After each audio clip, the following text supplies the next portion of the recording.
Esse é um recadinho para as mulheres. Olha, se você tá casada, namorando, amigada, sei lá o que é. Minha filha, aconteceu uma dificuldade aí na tua casa, te vira, dá seus pulos pra resolver o BO, mas não larga. Não larga. Porque se largar esse mundão aqui que eu tô vivendo, tá insalubre. Entendeu? Tá difícil ser solteira hoje. O negócio tá feio. Você olha pros caras, você não sabe se os caras gostam da mesma coisa que você. Se é casado, se é solteiro, se é songamonga. Né?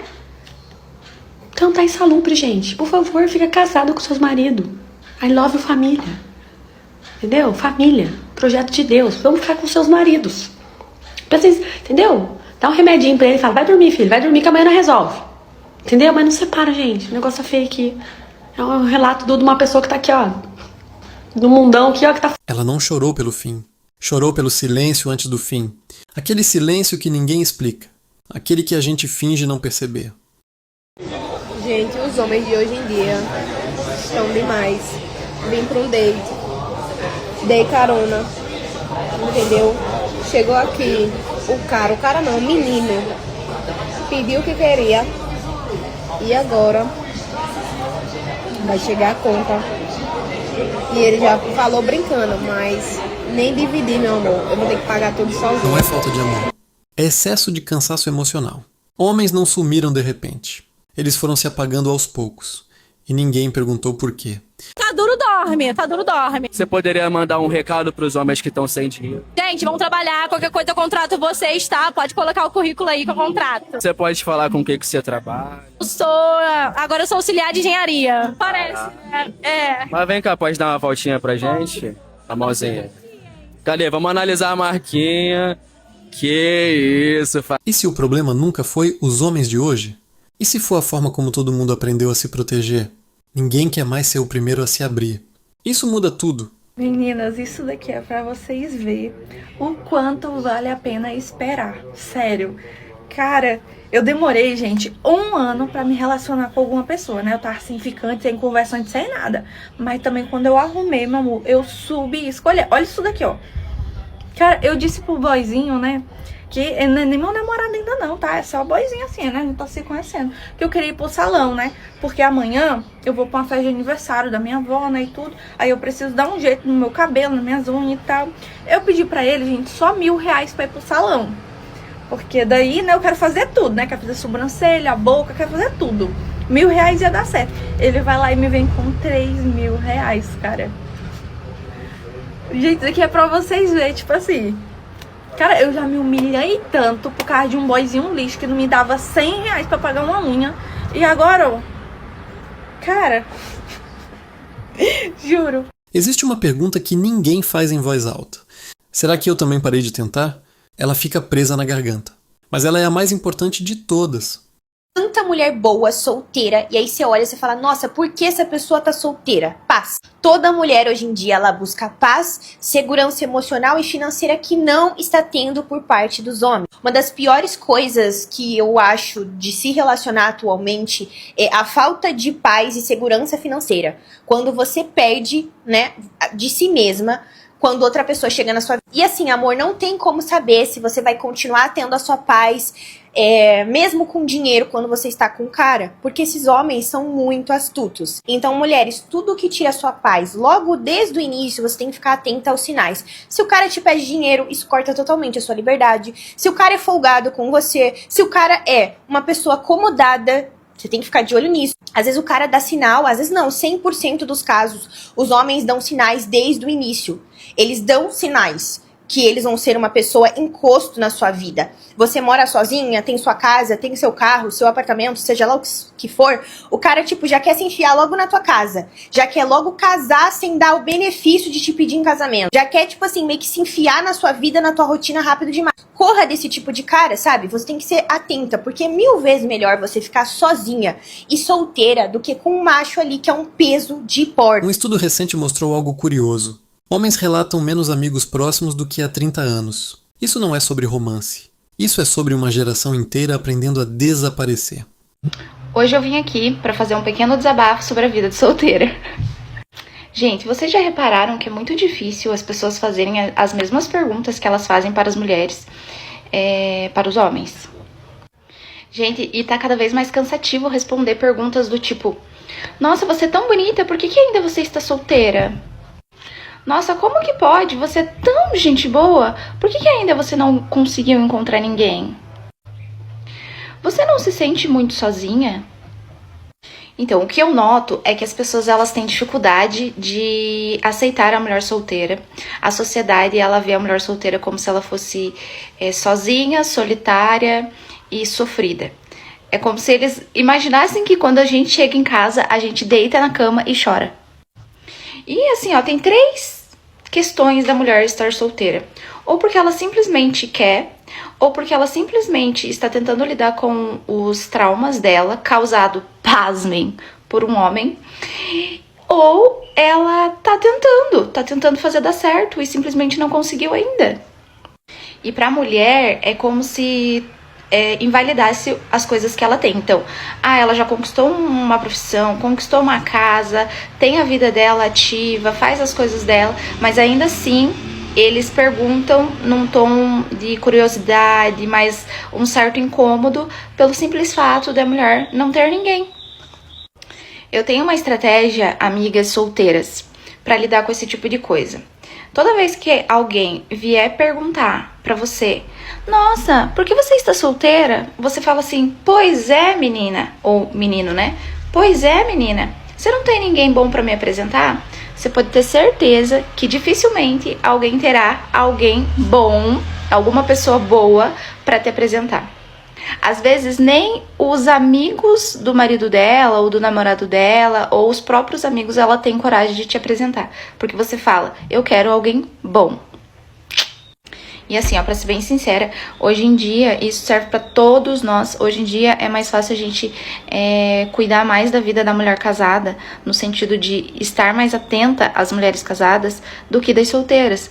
Porque nós temos visto muitas mulheres casadas estando em relacionamentos completamente abusivos, com narcisistas, sabe? E então, assim, cuidar daquela amiga que tá cheia de olheira, não tá conversando com você direito, sumiu do mapa, aquela pessoa que engordou horrores e você não vê mais, aquelas mulheres que você nota que ela mudou, que ela tinha uma essência e hoje ela já não tem mais. Essas sim merecem atenção. E não a mulher solteira que, como eles falam, é tão bonita, é gente boa, tem várias coisas na vida, esforçada e ainda está solteira. Eu acho que essa não deveria ser um problema para a sociedade. Mas é isso, esse foi o meu desabafo de hoje de uma mulher solteira. Tem uma cena que se repete com pequenas variações em milhares de casas ao mesmo tempo. Uma mulher olha para o teto às 23 horas, o celular do lado, a tela apagada. Ela não está esperando uma mensagem específica. Ela está esperando alguém demonstrar de qualquer jeito que ela ainda importa para alguém além dela mesma. E o silêncio que preenche esse espaço tem se tornado cada vez mais comum e cada vez mais difícil de nomear. Durante décadas a gente cresceu ouvindo uma narrativa simples. Os homens não sabem se comprometer. Os homens têm medo de compromisso. Os homens são imaturos. É uma explicação confortável, porque ela coloca o problema do lado de fora.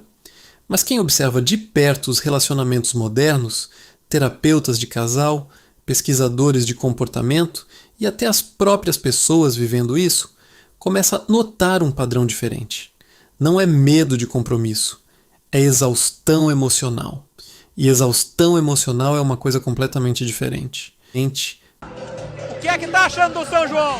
Tá uma maravilha. Agora, homem, tem não. Os homens bonitos que tem são casados. Os outros gostam do mesmo sexo, né? Aí as mulheres solteiras ficam como? Sem dançar, porque os homens casados estão com as mulheres. E os outros estão com o mesmo sexo. Então tem muita mulher solteira, pouco homem, e os homens que tem... Os homens que tem estão com outros homens. Então as mulheres estão dançando sozinha. Só tem viado. Não chama ninguém pra dançar. Nós, mulher, que tem que chamar pra dançar. Uou! Se você tivesse R$ 500 hoje no bolso agora, o que você faria? Paga esses machos pra dançar comigo, pra beijar na boca. Até umas horas. Ô, cabelo, maquiagem caríssima. Pra chegar numa festa, os cabas não chamam pra dançar. Perfume caríssimo. Uó. Pensa comigo num exemplo simples. Imagina um homem que cresceu ouvindo, direta ou indiretamente, que expressar sentimento era sinal de fraqueza, que chorar era coisa de menina, que precisar de alguém era motivo de vergonha. Esse homem chega na vida adulta sem o vocabulário emocional que ele precisaria para sustentar uma relação profunda. Ele não sabe nomear o que sente. Ele sabe agir, trabalhar, prover, resolver, mas sentir e comunicar, isso ele nunca aprendeu. E aí, ele entra numa relação com uma mulher que, pelo contrário, foi criada para nomear sentimentos, para conversar sobre eles, para buscar profundidade emocional. E o que acontece? Um descompasso silencioso. Ela fala de sentimento. Ele responde com solução. Ela quer ser ouvida.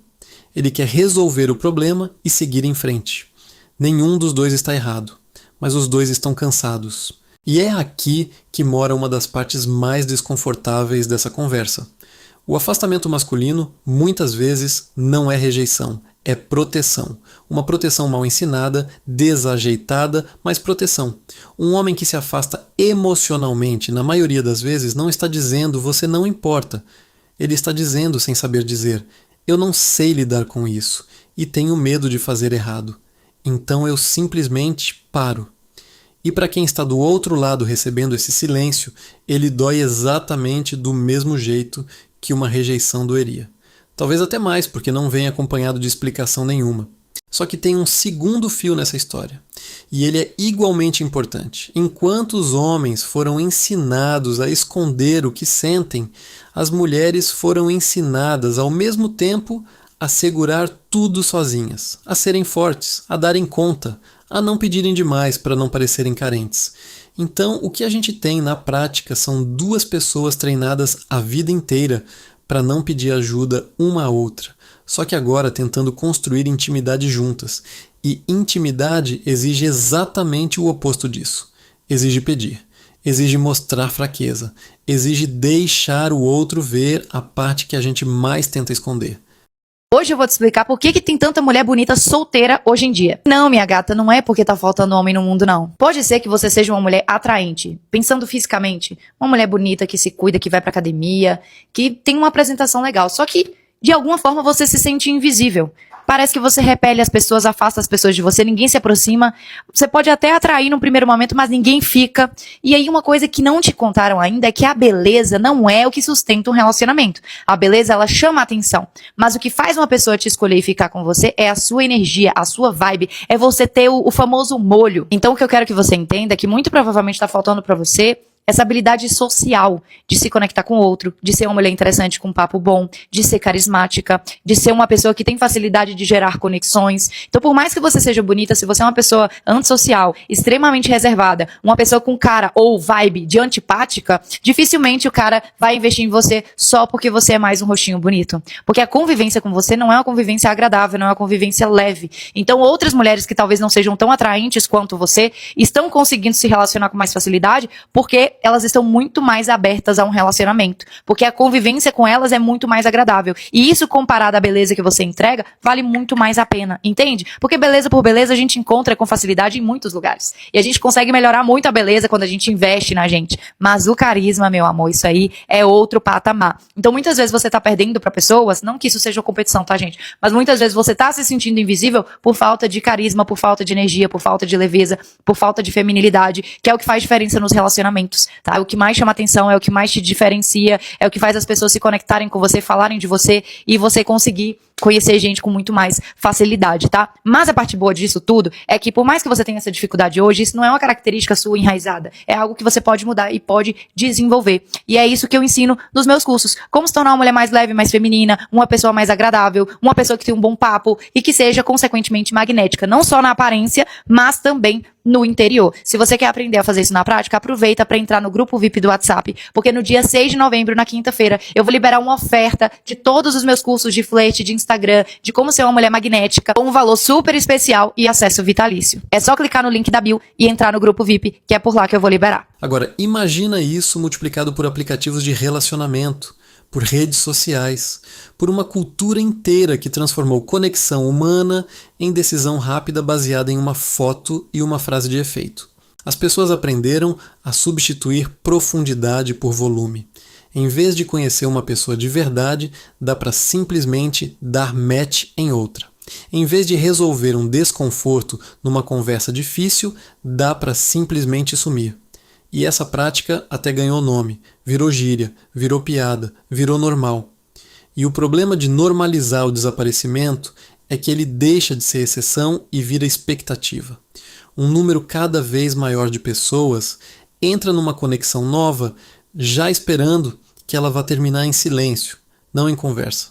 E quando você já espera o silêncio, seu corpo começa a se proteger dele antes mesmo dele acontecer. É por isso que tantas mulheres relatam uma sensação estranha ultimamente, a de estarem cansadas antes mesmo de começar algo novo. Não é desânimo sem motivo, é o corpo aprendendo, repetição após repetição, a se blindar contra uma dor que já apareceu tantas vezes que virou padrão. E aqui mora uma das reflexões mais importantes desse vídeo. Quando a decepção vira padrão, ela deixa de ser sentida como evento isolado e passa a ser sentida como identidade. Os homens sempre somem. Isso sempre acontece comigo. Não adianta. Essas frases parecem conclusões racionais, mas na verdade são cicatrizes falando por trás da lógica. E não dá para falar disso sem reconhecer o outro lado da moeda, porque ele existe, e ignorá-lo seria desonesto. Muitos homens também estão exaustos, só que exaustos de um jeito que raramente é validado socialmente. Existe uma pressão silenciosa sobre os homens para que sejam provedores, estáveis, resolutivos, nunca vulneráveis. Um homem que demonstra medo, insegurança ou tristeza corre o risco real de ser visto como menos homem, não só pelas mulheres, mas por outros homens, pela própria família, pela cultura inteira. Então ele aprende a engolir. E engolir por anos, por décadas, tem um preço. O preço é o afastamento. Não porque ele não se importa, mas porque ele nunca teve espaço seguro para aprender a se importar em voz alta. Tem uma imagem que ilustra bem isso.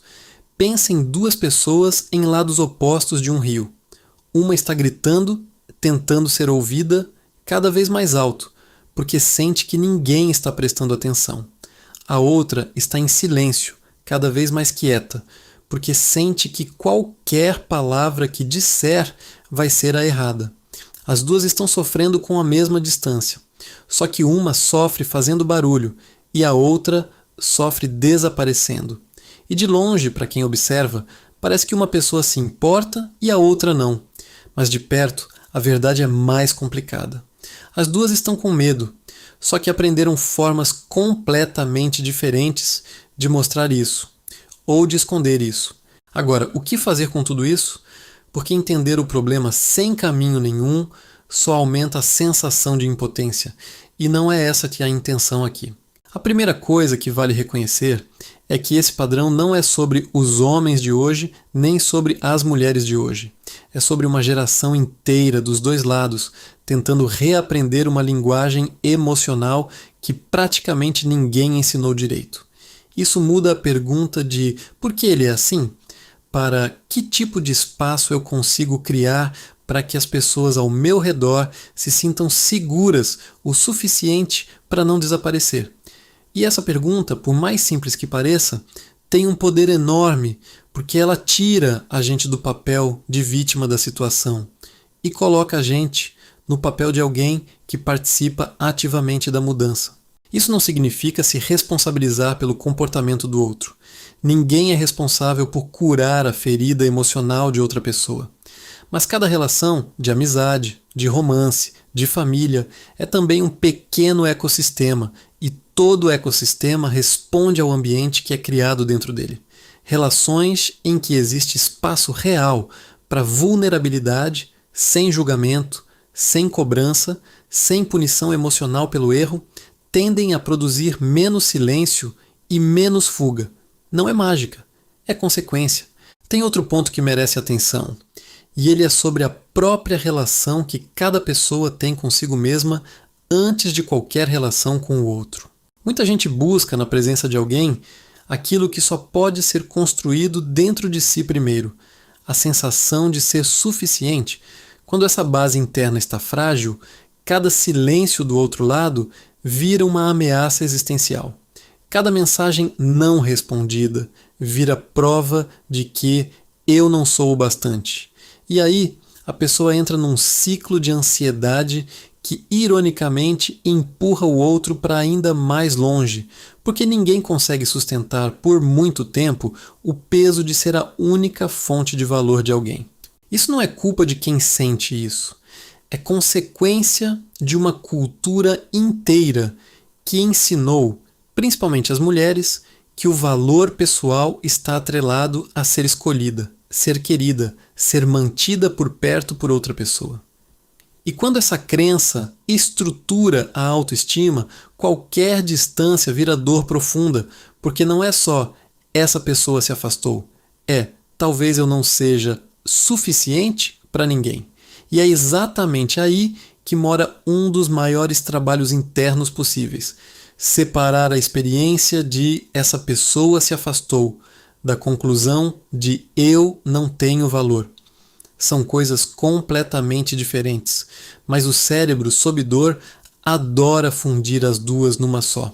Talvez você não vá lembrar de cada palavra desse vídeo daqui a uma semana, mas eu espero que você lembre dessa sensação, a de que o silêncio do outro nem sempre é sobre você, e que o seu próprio silêncio, às vezes, também merece ser quebrado. Se esse vídeo tocou em alguma coisa real, deixa isso escrito nos comentários. Não precisa ser longo. Às vezes uma frase é o suficiente para outra pessoa, lendo do outro lado da tela, sentir que não está sozinha nisso.